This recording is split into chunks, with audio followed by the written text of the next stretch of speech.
कहते हैं?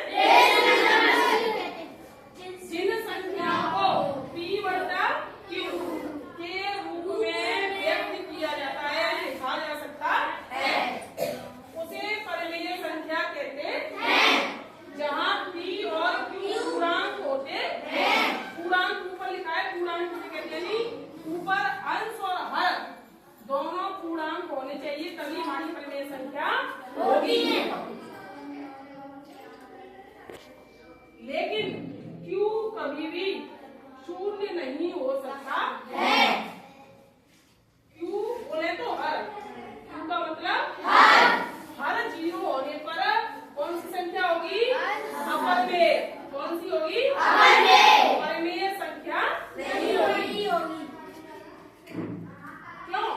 नहीं होगी? क्योंकि शून्य से भाग देना परिभाषित नहीं होता है। जैसे -3, -2, -0, -4, ठीक है। हाँ, और इसको ध्यान रखेंगे, यानी अंश भले ही 0 हो, अंश 0 होने पर संख्या परिमेय होती है। लेकिन इसी को मैं ऐसे लिख दूं 1/0, तो ये कौन सी संख्या होगी? अपरिमेय। कौन सी होगी? अपरिमेय। ये परिमेय नहीं होगी, ठीक है। इस अ का मतलब क्या होता है? नहीं। अ का मतलब क्या होता है? नहीं। इसको ध्यान रखेंगे, ये हिंदी में अ का मतलब होता है नहीं। अब नोट, पाई क्या बोलते हैं इसे? परिमेय संख्या नहीं होती है। पाई क्या नहीं होती है? लेकिन पाई का मान, लगभग, यानी एप्रोक्सीमेट, क्या? एप्रोक्सीमेट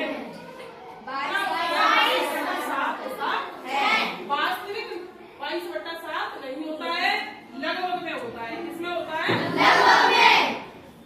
22/7 एक परिमेय संख्या होती है, लेकिन पाई अपरिमेय संख्या होती है।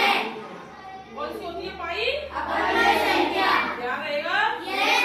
बोलो, पाई कौन सी संख्या होती है? लेकिन 22/7 नहीं होती है। 22/7 क्या होती है? परिमेय संख्या, ठीक है। गणित में शून्य से भाग देना परिभाषित नहीं है। किसी संख्या में यदि हम गणित में किसी संख्या में 0 से भाग देंगे तो उसको परिभाषित